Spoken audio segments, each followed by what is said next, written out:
now, Martin Luther King III. And, sir, I'm very pleased to have you. Thank you for the opportunity. Honored to be here. There is so much to think about today, but the most obvious question is what you think Martin Luther King Jr. would be thinking about as he would watch all of this unfold today if he were here. Well, certainly he would be very pleased and proud of what the Democratic Party in our nation is on the brink of doing.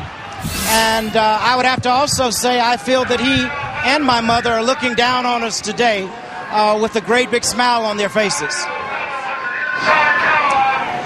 Last night on the convention floor, I spoke to Georgia Representative John Lewis, the last man alive who spoke 45 years ago. This is what he told me last night about his decision to switch his support from the Clintons to Senator Obama. Listen. Along the way, I saw something happening. I had what we call an executive session with myself. And I said what Barack Obama is doing is akin to the movement, to what we were fighting for, struggling for. And I said to myself, I want to be on the right side of history. And I made the decision to change and commit to Barack Obama. At what point in this campaign did you experience a similar moment where you thought this might be possible?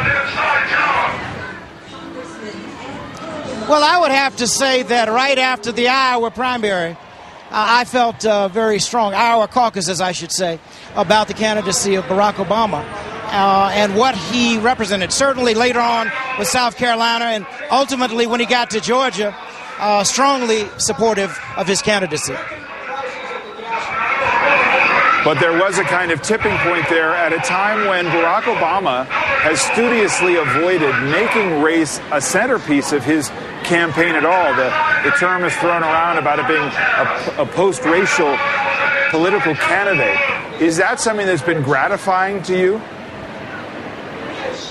Well, certainly we as a society have to find constructive ways to move away from race. Race and racism is still very real in our nation.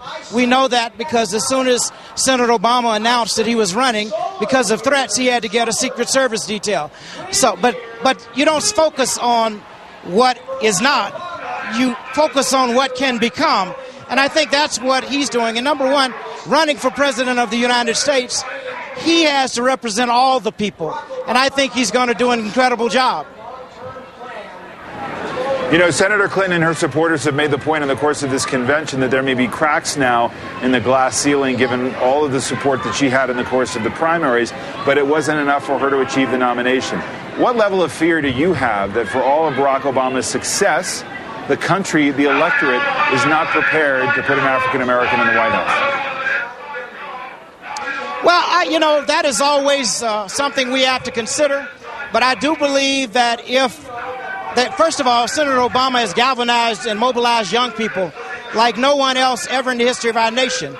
And if that electorate turns out, then I believe Senator Obama will be the next president. I also think Senator Biden will help Senator Obama with the blue-collar workers, white workers in America. I think when you look at what has happened in the past, people have no choice. They've got to look at supporting a candidate of change.